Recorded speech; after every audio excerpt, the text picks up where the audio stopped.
We now go to the gentleman from Georgia, Mr. Woodall.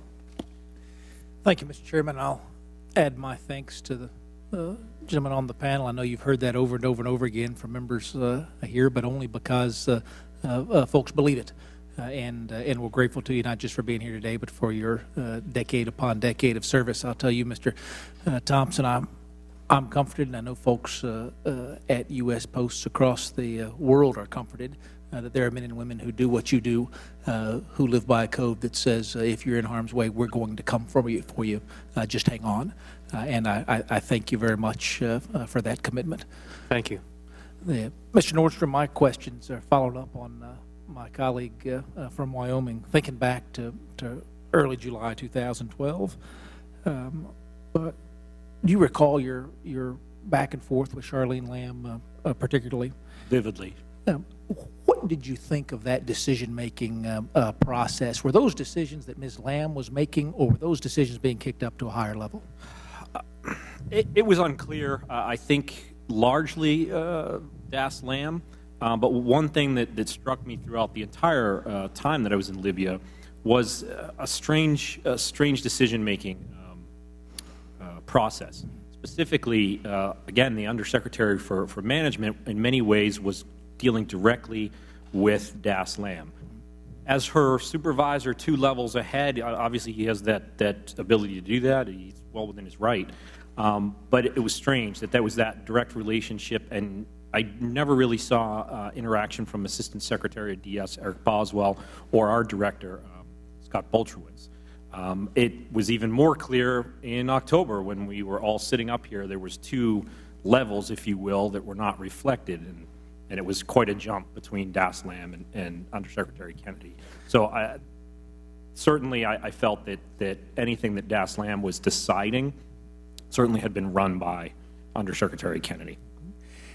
And given the seriousness of that conversation, thinking about extending SST and MSD as security support, did you receive an explanation for why that request was denied that satisfied you? I didn't. As I testified before, what I perceived that it was some sort of explained to me that it would be somehow embarrassing or politically difficult for State Department to continue to rely on DOD, and that there was an element of that. That was never fully verbalized, but that was certainly the feeling that I got going away from those conversations.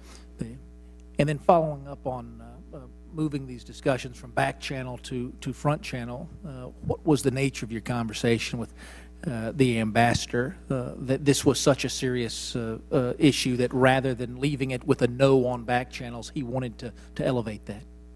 That's exactly what it is. In fact, I recall all the way back to our first meeting with Congressman Chaffetz and the chairman. That was the question that I think they posed to me is, well, if you knew she was going to keep saying no, why did you keep asking? Well, because it was the right thing to do, and it was the resources that were needed. And if people also on the other side felt that was the right thing to do, to say no to that, they could at least have the courtesy to put that in the official record.